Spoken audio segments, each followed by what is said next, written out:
시청자 비평 플러스는 YTN을 돌아봅니다. 최근 음주운전 사고 관련 소식이 언론을 통해 반복적으로 보도되고 있습니다. 사회 안전 촉진을 위해서 언론의 순기능이 절실한 상황인데요. 오늘 뉴스 리뷰 Y는 YTN이 전한 음주운전 사고 보도를 살펴봅니다. 이번 주는 어떤 시청자 의견이 들어왔을까요? 시청자 톡톡 Y에서 확인해 보겠습니다. 잠시 후에 만나보시죠.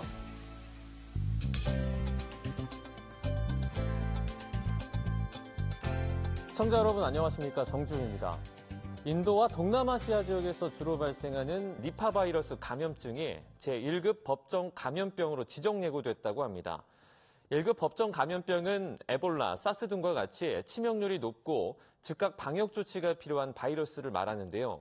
아직까지 효과적인 치료제나 백신이 존재하지 않기 때문에 동남아시아 지역 여행을 앞두고 있다면 조금 더 신경 써야 하겠습니다. 지금까지 국내에선 감염 사례가 보고되지 않았지만 인접 국가고 또 사람 간 전파가 가능성이 있는 만큼 특히 각별한 주의가 필요합니다. 그럼 이번 주 시청자 비평 플러스 뉴스 리뷰 Y로 시작합니다.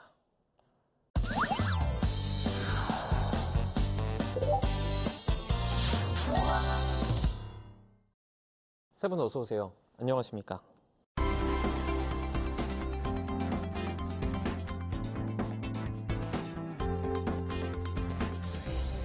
뉴스 리뷰 Y 시작해봅니다. 먼저 조수진 시청자평가원이 가져오신 오늘의 주제부터 들어봅니다. 음주운전 관련 보도를 빅카인즈에 검색해보면 올해만 3,770건, YTN에서만도 180건에 달합니다. 상당히 많은 양의 보도입니다. 그리고 음주운전의 행태도 다양해지고 있습니다. 음주운전을 감추기 위한 수법도 늘고 있고 또 모방된 행태도 나타나는데요. 그래서 언론 보도가 중요합니다. 오늘은 음주운전 관련 보도를 YTN은 어떻게 전하고 있는지 뉴스 리뷰 Y에서 살펴봅니다. 최근 음주운전 사고 관련한 안타까운 소식이 많았는데요. 그중에서 인천에서 있었던 음주운전 사고 소식이 정말 크게 보도가 됐던 기억이 납니다. 무고한 생명을 앗아갔던 정말 안타까운 사고였었는데요. YTN 보도, 박사님 어떻게 보셨습니까? YTN 음주운전 사고 관련 기사를 전체적으로 살펴보았습니다. 이 음주운전 사고 보도들 가운데 최근 그 추세를 보니까 사고 운전자의 나이대가 낮아졌다는 인상을 받았습니다. 지난 3일에는 음주운전하다 행인 3명, 차량 2대 덮쳐 20대 입건 보도가 있었습니다. 20대 운전자가 술을 마시고 차를 몰다가 행인 3명과 주차돼 있던 차 2대를 들이받았습니다. 4월 21일에는 만취 운전하며 경찰과 7km 추격 전 20대 송치 보도도 있었습니다. 경찰청 생활안전교통국 교통안전과에서 제공하는 음주운전 통계에 따르면 남성 운전자의 음주 적발 건수가 여성 운전자보다 많고 또 적발 횟수는 1회인 경우가 가장 많지만 5회 이상 적발된 사례도 확인됩니다. 연령대는 다양하게 분포되어 있습니다만 이 음주운전 사고의 경우에는 20대와 30대 운전자가 차지하는 비중이 높게 나타났는데요. 음주운전은 단순한 실수가 아니라 생명을 위협하는 중대 범죄 행위라는 인식을 분명히 가져야 하겠습니다. 네, YTN 보도를 통해서 최근 음주운전 사고에서 가해자의 연령대가 낮아졌다, 이 추세까지 파악을 해주셨는데요. 네, 그러면 최근 논란이 된 음주운전 사고 소식을 전한 YTN 보도들 살펴보도록 하겠습니다. 먼저 평가원님. 술을 마신 뒤 초등학생을 차량으로 치고 달아난 음주운전 사고 소식입니다. 4월 15일 보도였는데요. 남양주 뺑소니 운전자 음주운전 시인, 피해 초등생 의식 불명. 이 보도에 이어서 경찰 초등생 뺑소니 50대 음주운전자 입건 제목의 보도 이어졌습니다. 경기도 남양주시에서 횡단보도를 건너던 초등학생을 치고 달아난 50대 운전자가 경찰 추궁 끝에 그 음주운전 사실을 시인한 것으로 확인이 됐고요. 또 피해 아동은 현재까지 의식을 되찾지 못한 채 중대에 빠졌다라는 그런 소식을 전하고 있습니다. 이어 4월 26일 경찰 초등생 뺑소니 음주운전 50대 구속 송치 보도를 통해서 50대 남성 A씨를 구속 송치했다라는 내용까지 전했습니다. 이런 음주운전으로 인해서 희생당한 분들에 대한 소식이 참 너무 안타까운데요. 또 5월 8일 보도인데요. 음주 역주행에 6명 사상, 또 휴가 나온 군인 아들 데리러 가다 참변 제목도 있었습니다. 오전 오후 보도로 이렇게 이어졌습니다. 인천 구월동 승기 사거리 인근에서 20대 남성 A씨의 음주운전으로 인한 사고 소식을 전했습니다. 음주 역주행 사고는 가해 차량에 운전자 정모 씨 외에도 이 동승자 4명이 타고 있었습니다. 음주 차량 동승자들은 직접 운전을 하지 않았으니 또 책임이 없고 또 오히려 사고로 인한 피해자라고 생각할 수도 있겠지만 경찰은 이에 대해서도 음주운전 방조죄를 적용하는 방안을 검토하고 있습니다. 음주 역주행 동승자 공범될 수도 방조죄 검토 보도인데요. 동승자의 형량은 음주운전을 적극적으로 부추긴 경우 3년 이하의 징역 또는 1천만 원 이하의 벌금이고요. 또 일반적으로 음주운전을 방조한 경우라면 1년 6개월 이하의 징역 또는 500만 원 이하의 벌금형을 받을 수 있습니다. 음주운전 사고 시 운전자는 최대 무기징역까지 선고될 수 있습니다. 문제는 법에서 엄하게 처벌하라고 규정은 돼 있지만 실제 처벌은 8년형이 넘는 경우가 극히 드물다는 것입니다. 술을 마셔서 정상적인 상태가 아니면 절대 운전대를 잡지 말아야 할 텐데 그건 누구나 할 수 있고 또 이해할 수 있는 일인데 안 하는 것이 참 문제입니다. 네, 맞습니다. 그 사고를 당하신 분이 군인 아들 휴가를 마중 가던 어머니의 사망이라는 상황에 정말 더 마음이 아팠고 화도 났는데요. 추가로 차량 소유자의 대여에 대한 법적 책임은 어떻게 되는지 또 대법원 판결 사례가 있다라고 하더라고요. 또 상습 음주운전에 대한 제도적 논의는 현재 어떻게 이루어지고 있는지에 대해서도 후속 보도로 다뤄주시기 바랍니다. 네, 안타까운 사고들이 정말 많았는데요. 안전을 지키고 사회적 책임을 환기하는 기능으로서 언론의 역할이 필요한 시점입니다. 경각심을 높이는 경보장치 역할을 지금 YTN이 잘 수행하고 있는지도 저희가 보도를 한번 살펴보도록 하겠습니다. 먼저 박사님. 지난해 교통사고로 인한 사망자는 전년도보다 1.2% 감소했습니다. 이 교통사고 사망자가 가장 많았던 1991년도보다 80% 감소한 수치일 정도로 역대 최저를 기록했습니다.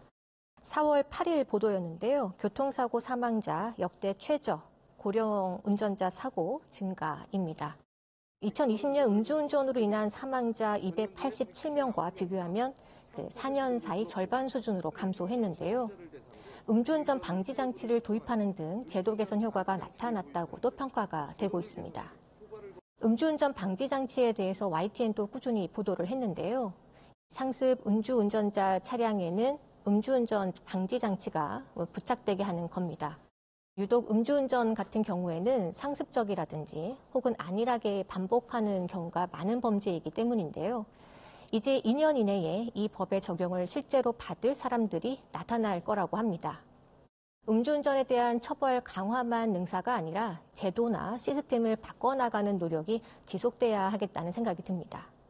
또 음주운전으로 인한 사회적 문제가 심각한 가운데 음주운전의 범위에 대해서도 생각해 보게 하는 그런 보도가 있었습니다. 숙취 운전의 심각성과 위험성을 부각한 보도가 있었는데요. 4월 15일 보도입니다. 어제 마신 술은 괜찮겠지, 숙취운전 줄줄이 적발이란 제목이었습니다. 경기 북부 지역에서의 출근길 음주운전 단속에 대해서 보도했습니다. 이른 아침에 경찰이 이제 불시에 출근길 음주운전 단속을 실시한 결과 숙취 상태에서 운전한 운전자들이 다수 적발된 그런 사실을 알 수 있었습니다. 전날 밤 술을 마신 운전자들이 여전히 그 혈중 알코올 농도가 기준치를 초과한 상태로 운전대를 잡은 사례가 많이 보였는데요. 전날 술을 마셨다고 해서 다음날 반드시 음주 상태가 풀리는 것은 아니며 또 법적으로도 처벌 대상이 될 수 있다는 점을 알리고 또 숙취운전의 심각성, 위험성을 부각했습니다. 한 가지 정보를 말씀드리면요. 이 흔히 음주 측정에 사용되는 위드마크 공식에 따르면 체중 70kg의 평범한 성인 남성이 소주 2병 가량을 마셨다면 12시간이 지나야 이 알코올이 완전히 분해된다고 합니다. 8시간 뒤 운전한다면 면허 정지는 물론이고요. 면허 취소 수치에 근접할 수 있다고도 하는데요. 상대적으로 도수가 낮은 맥주도 2000cc를 마셨을 경우에는 그 완전 분해까지 5시간 30분 가까이 소요된다는 점 알아두셔야 하겠습니다. 운전자가 술이 덜 깼다고 느껴지면 이 알코올이 아직 분해되지 않은 상태의 가능성이 높기 때문에 차를 운전하지 않고 대중교통을 이용하는 편이 좋겠습니다. 이어서 숙취운전 관련 단신 보도도 이어졌습니다. 4월 10일 어린이 등하굣길 단속했더니 숙취운전 19건 적발 제목의 보도였습니다. 등하굣길 어린이 보호구역 내에 음주운전과 또 교통법규 위반 집중 단속을 시행한 결과 오전 등교 시간대 숙취로 인한 음주운전이 19건이나 적발됐다라고 밝혔습니다. 아침에 학생들이 등교하는 시간대, 그것도 이 어린이 보호구역 내에서 숙취운전이 많다라는 건 사고가 발생하지는 않았지만 발생하면 큰 위험이 될 수 있는 그런 사안입니다. 이런 문제 제기 지속적으로 해주시기 바랍니다. 점심 직후 오후 1시 반부터 2시간 동안 그 식당과 유흥가 주변 그리고 고속도로 나들목 등에서 벌인 음주 단속에 11명이 적발됐다는 소식도 있었습니다. 5월 3일입니다. 경찰 낮 시간대 음주운전 단속 11명 적발 보도를 보니까요. 낮 시간이었습니다. 그런데 단속된 운전자 11명 가운데는 면허 취소 대상이 1명, 또 면허 정지 대상이 10명이었습니다. 경찰이 단속 시간이나 또 지점을 수시로 변경해서 그 단속을 강화할 방침이라고 하는데요. 이런 가운데 요즘 음주 단속 위치를 실시간으로 공유하는 모바일 앱이 무분별하게 사용된다는 보도를 접한 적이 있습니다. 이러한 앱이 생겨나면서 이 경찰의 그 원활한 업무 수행을 막고 또 심지어는 음주운전을 부추긴다라는 시민들의 우려도 제기되는 상황인데요.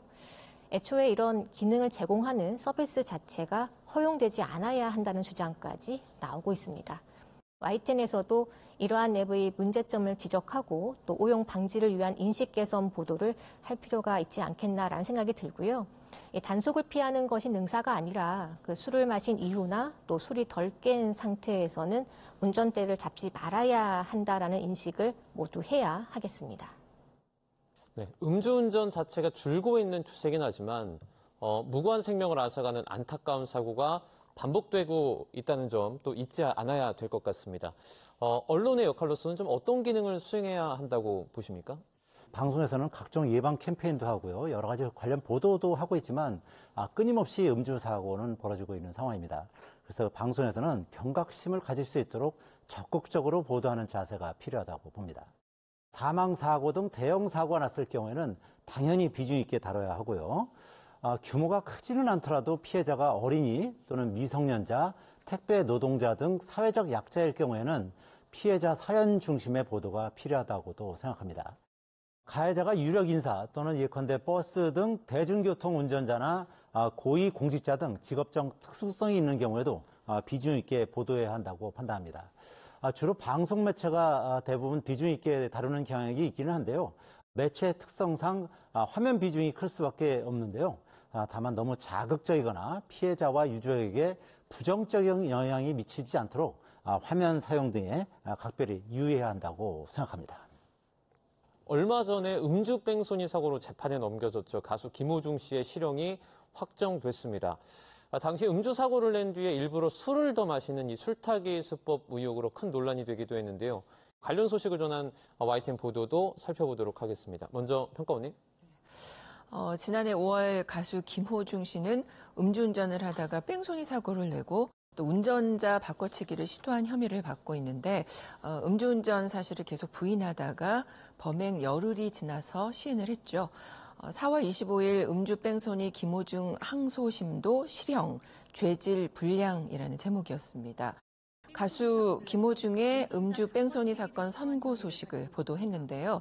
사건의 경위를 먼저 전하고 시청자들이 사건의 심각성을 이해할 수 있도록 도왔는데요. 죄질이 불량하고 증거를 적극적으로 없애려 했다라는 등 사고 후의 정황도 좋지 않아서 1심과 같은 판결을 유지했다라고 전했는데 재판부의 판단 배경을 구체적으로 설명해줘서 판결의 신뢰성을 높여줬습니다. 해당 보도를 통해 음주 뺑소니 사고의 심각성을 강조했고요. 시청자들에게 경각심을 일깨웠습니다. 관련해서 이제 주의사항을 하나 말씀드리자면 지난해 말 신문윤리위원회 주의 조치가 내려진 사안이 있었습니다. 이제 뭐 언론사에서 보도를 하면서 술타기 수법이라고 안 하고 특정 이제 연예인의 이름을 넣어서 무슨 수법, 누구누구 수법 이렇게 보도한 내용인데요. 신문윤리위원회가 언론은 유명인인 김 씨의 범죄 사실의 피해를 알리기 위한 목적에서 공인이라 할 수 있는 그의 이름을 빌려서 범죄 수법을 전하고 있다 손 치더라도 이에 따른 또 다른 피해가 우려된다라고 하면서 이들 보도가 김호중 씨에 대한 명예훼손 소지가 있고 또 오히려 이들 보도로 인한 모방 범죄 확산이 우려된다라고 밝혔습니다. 그래서 사건을 보도하실 때 이런 점들도 유의해 주시기 바랍니다. 이 술타기 수법은 그 음주운전자가 도주한 뒤에 술을 더 마셔서 운전 당시 혈중 알코올 농도를 측정하기 어렵게 하는 방법입니다. 일부 음주운전자들의 경우에는 그 운전 당시에는 술을 안 마셨다고 주장하기까지 하는데요. 이처럼 음주 측정을 피하려 술을 더 마시는 이른바 술타기에 대해 오는 6월부터 단속과 처벌이 이루어집니다. 음주 측정 피하려는 술타기도 처벌, 음주운전 무관용 수사입니다. 음주운전을 한 뒤에 술을 더 마셔서 그 음주 측정을 방해할 경우 음주 측정 거부와 같은 1년 이상 5년 이하의 징역이나 또 500만 원 이상 2천만 원 이하의 벌금에 처할 수 있게 한 도로교통법 개정안이 오늘 6월부터 시행된다는 점을 알게 했습니다. 시청자의 경각심을 높이는 기능으로 좀 더 발전적인 형태의 음주운전 관련 보도가 필요한 시점 같은데요. 보도 방법에서 지금 YTN이 고민하고 있는 부분이 어떤 부분이 있는지 좀 궁금합니다. 사실 그 방송에서 피해가 크지 않거나 화면이 없는 음주운전 같은 경우에는 사실 짧은 단신으로 처리하는 경우가 많거든요. 그렇지만 이러한 경우에도 앞으로는 이제 사고 차량 또는 뭐 인근 차량의 블랙박스, 사고 현장 인근의 CCTV 등을 활용해서 더욱 적극적인 보도의 필요성이 있다 이렇게 볼 수 있겠습니다. 최근 실형이 확정된 김호중 씨 음주 뺑소니 사건과 같은 진화한 형태의 음주운전 사건에 대해서도 심층적인 보도가 필요한데요. 좀 전에 말씀드렸듯이 이런 사고뿐만 아니라 음주운전 가해자의 어떤 연령별, 직업적인 어떤 특성 등을 분석해서 특이 사항이 있을 경우에는 보도를 해도 좋을 것으로 이렇게 생각을 하고 있습니다.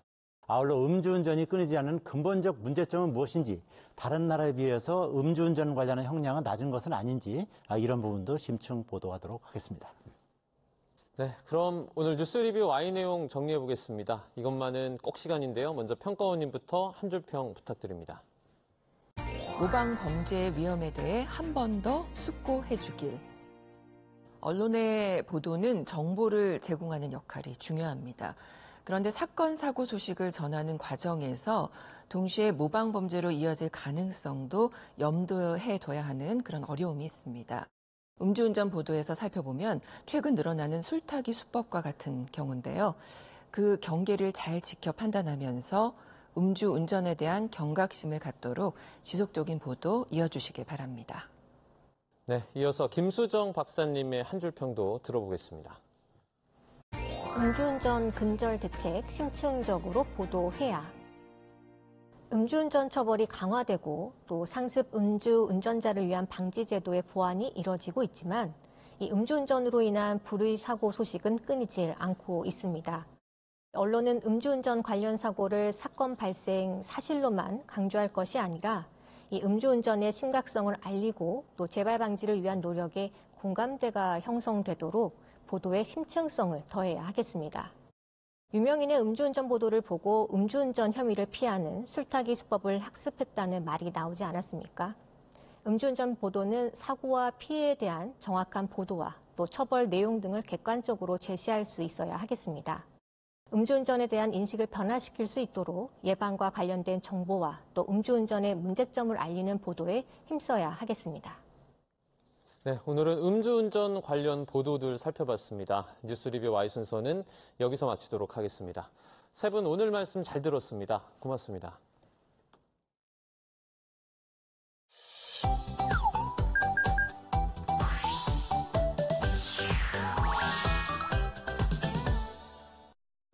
YTN을 향한 시청자 의견이라면 모두 귀 기울여 듣고 답하는 시청자 톡톡 Y 시간입니다. 오늘 주목한 시청자 의견을 AI 앵커 Y온이 소개해드립니다. 지금 바로 만나보시죠. 안녕하세요. AI 앵커 Y온입니다. 오늘의 첫 번째 주제는 술값 내림세에 대한 시청자 의견을 들어봤습니다. 자세한 내용 지금 바로 보시죠.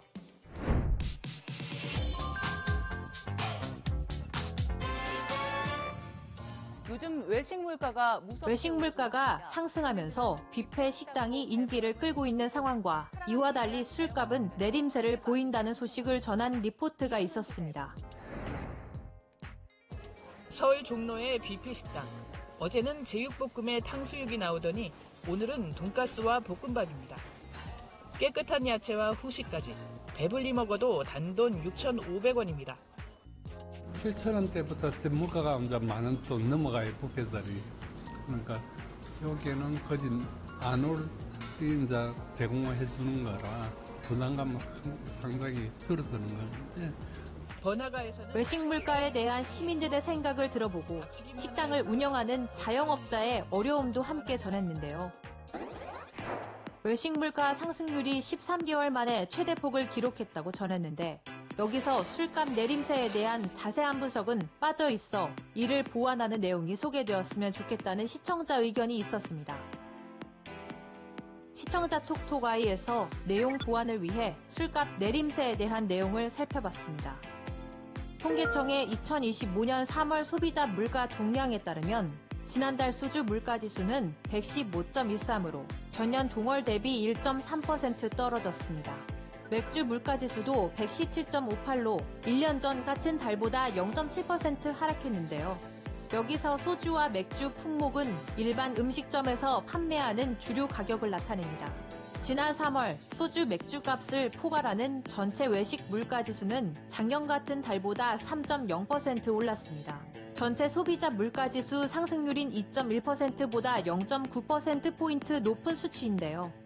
외식 물가 상승률은 2021년 6월부터 46개월째 전체 물가 상승률을 웃돌고 있습니다.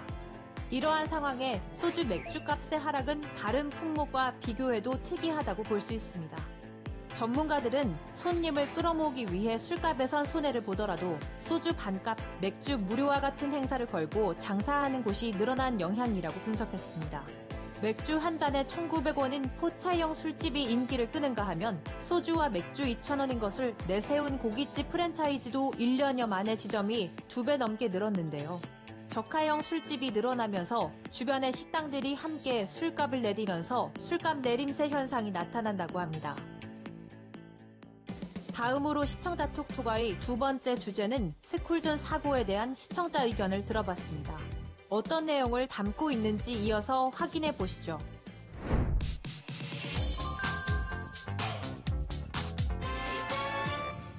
어린이 보호구역에서 어린이가 차에 치여 숨지거나 크게 다치는 사고가 끊이질 않고 있습니다. 연이은 스쿨존 사고에 대한 분석과 안전 불감증으로 발생한 사고 등에 대해 전한 보도가 있었습니다. 어린이가 다친 자동차 사고를 분석했더니 10명 가운데 2명이 안전띠를 매지 않은 겁니다.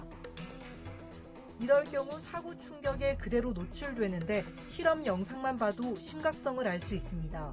실제로 숨지거나 크게 다친 어린이 10명 가운데 4명이 안전띠를 매지 않은 것으로 조사됐습니다. 어린 아이들의 사고를 막기 위해서는 유아용 카시트와 안전띠를 반드시 매야 한다는 점을 강조해서 전하기도 했는데요. 어린이 보호구역 내 교통사고 현황과 안전불감증을 진단한 보도였는데 관련해 스쿨존 사고 현황과 스쿨존 내에서 운전자들이 유의해야 할 점을 설명하지 않아 아쉬움이 남았다는 시청자 의견이 있었습니다. 시청자 톡톡아이에서 스쿨존 사고 현황과 운전자들이 유의할 점을 정리해봤습니다. 스쿨존이 우리나라에 도입된 것은 1995년으로 30년이 지났습니다. 어린이 통행이 많은 초등학교, 유치원 등 인근에서 사고를 막기 위해 도입했는데요.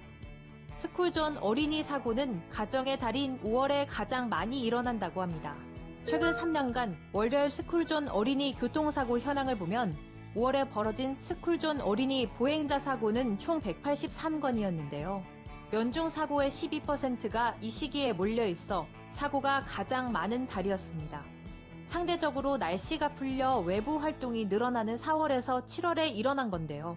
한국교통안전공단은 어린이 교통안전을 위해 운전자들에게 횡단보도 건널목 일시정지, 앞지르기 금지, 불법 주정차 금지 등의 기본 수칙을 지킬 것을 강조했습니다. 또한 도로교통법 제51조에 따라 어린이 통학버스가 정차한 경우 뒤따르는 차량과 옆차로 차량은 반드시 일시정지 후 서행해야 하며 어린이가 승하차하는 동안 앞지르기를 해서는 안 되는데요. 도로교통법 제27조 제7항에 따르면 모든 운전자는 어린이 보호구역 내 신호기가 설치되지 않은 횡단보도 앞에선 보행자 여부와 관계없이 일시정지해야 합니다. 이 조항은 2022년 1월에 신설됐는데 위반 시 승용차의 경우 6만 원의 범칙금이 부과됩니다. 어린이 보행자 또한 횡단보도에서 좌우를 살피고 휴대폰 사용을 자제하며 보도가 있는 경우 반드시 보도로 통행하는 등 안전수칙을 준수해야 합니다. 마지막으로 오늘 시청자 톡톡아의 세 번째 주제는 국민연금 운용에 대한 시청자 의견을 들어봤습니다. 이어지는 내용도 지금 바로 만나보시죠.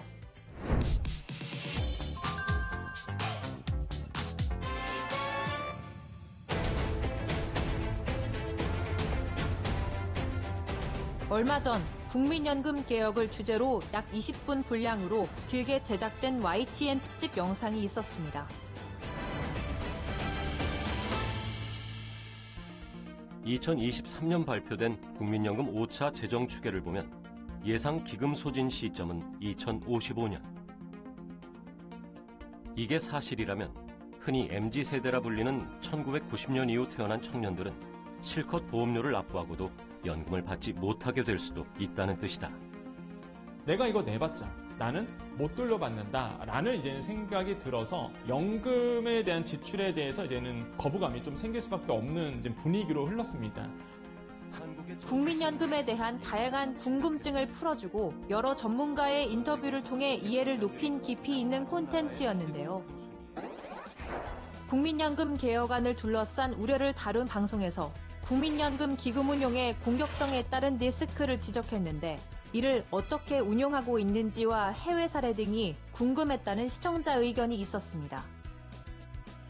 자세한 내용을 보충하기 위해 시청자 톡톡아이에서 국민연금 기금 운용과 해외 사례를 살펴봅니다.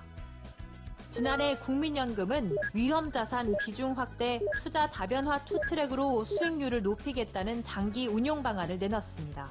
고위험 자산에 대한 투자를 늘려 고수익을 끌어내고 투자 다변화를 통해 위험을 분산한다는 것인데요.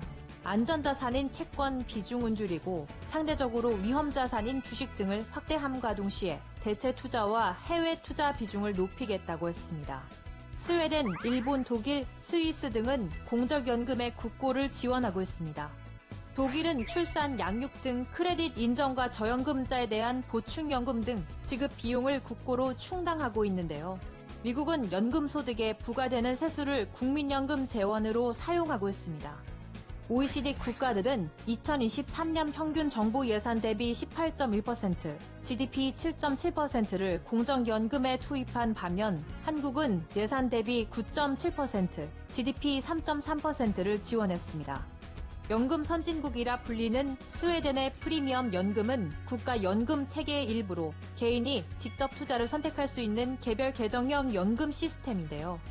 스웨덴의 국민연금 가입자들은 소득의 18.5%를 매달 국민연금으로 내게 되는데 이 중 16%는 자세한 부분이 상당히 다르기는 하지만 쉽게 설명해 우리가 생각하는 국민연금식의 연금으로 축적되는데요. 그리고 2.5%는 앞서 설명한 프리미엄 연금으로 들어가게 됩니다. 국민연금의 일부이긴 하지만 연금 가입자는 자신이 투자하고 싶은 펀드를 골라 투자하게 되고 선택지로는 700개의 민간 자산운용사 등 금융사가 운용하는 펀드가 있다고 합니다. YTN 방송의 부족한 부분을 채우는 시청자 톡톡아이 시간. 다음 주도 다양한 시청자 의견과 함께 돌아오겠습니다.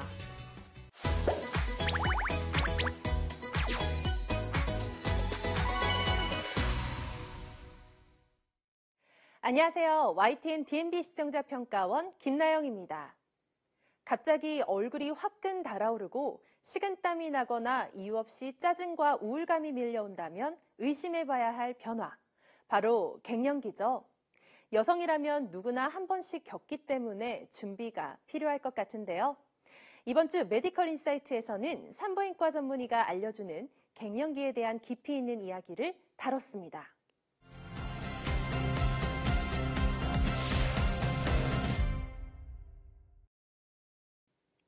메디컬 인사이트는 의학 정보 프로그램이지만 딱딱하기보다는 친근한 어조로 설명해 주어 편안하게 볼 수 있고, 무엇보다 전문의가 갱년기의 정의부터 증상, 건강상의 변화, 치료법까지 체계적으로 짚어주는 유익한 프로그램인데요.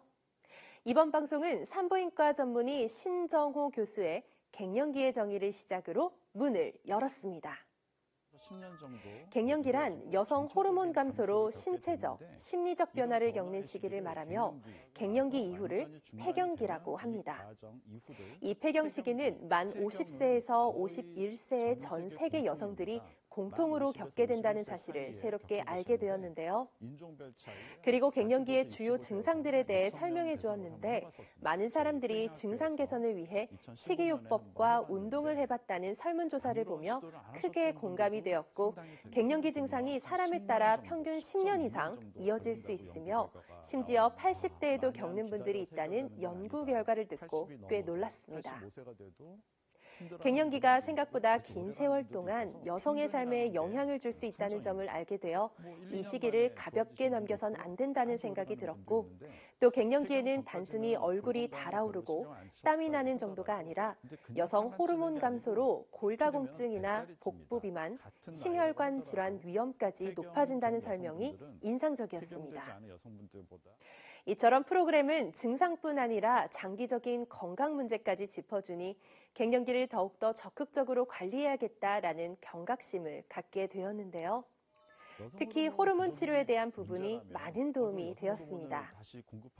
사실 이전까지는 호르몬제를 쓰면 부작용이 많고 유방암 위험도 높아진다고 막연히 걱정했었는데, 관련 연구 데이터를 근거로 자세히 설명해준 덕분에 호르몬제에 대한 오해를 풀 수 있었습니다. 에스트로겐 단독요법은 유방암 위험을 높이지 않고 오히려 여러 건강상 이점을 준다는 점, 폐경 후 호르몬 보충이 심혈관 질환이나 골다공증을 예방해 사망률도 낮출 수 있다는 내용은 처음 알게 된 사실이라 시청자들의 집중도를 높였습니다. 또 부작용 우려를 줄이기 위해 프로게스틴 종류를 개선한 최신 요법이 나와 있다는 설명이 들으니 한결 안심이 되었는데요. 더불어 어떤 경우에 호르몬 치료를 피해야 하는지와 반대로 호르몬 치료를 특히 고려하면 좋은 경우까지 알려주어 정보가 균형 있게 느껴졌습니다. 다만 호르몬 치료의 필요성과 장점을 강조한 반면, 정작 호르몬 요법을 받기 어려운 분들을 위한 다른 대처법 소개는 상대적으로 짧아서 아쉬웠는데요. 물론 식습관 개선과 운동, 가족들의 정서적 지지가 중요하다라는 언급이 있기는 했지만, 실제로 호르몬제를 쓰지 않고 갱년기를 이겨낸 사람들의 사례나 조언도 함께 있었다면 더욱더 풍성하지 않았을까 하는 생각이 듭니다. 방송 후반부에는 시청자들이 평소 궁금해할 법한 질문에 답해주는 Q&A 시간도 있었는데요. 남성도 갱년기가 있나요? 처럼 다양한 주제를 다뤄주어 흥미로웠고, 유방암 치료를 받은 분들은 갱년기 증상이 더욱더 심할 수 있다라는 설명도 현실적인 조언이라 좋았습니다. 이번 메디컬 인사이트 갱년기 편은 갱년기에 대한 막연한 두려움이나 오해를 풀어주고 필요한 대비 방법을 생각해보게 해준 알찬 방송이었는데요. 개인적으로 많은 정보를 얻어 큰 도움이 되었고, 주변에도 꼭 한번 보라고 권하고 싶었습니다. 앞으로도 이처럼 시청자가 반드시 알아야 할 유익하고 친절한 건강 프로그램을 자주 만나볼 수 있으면 좋겠습니다.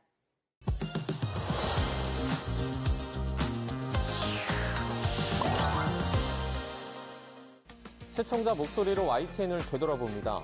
방송에 대한 여러 의견들 SNS와 홈페이지를 통해서 남겨주시고요. 시청자 비평 플러스는 다음 주 더 새로운 의견으로 돌아오겠습니다. 시청해주신 여러분 고맙습니다.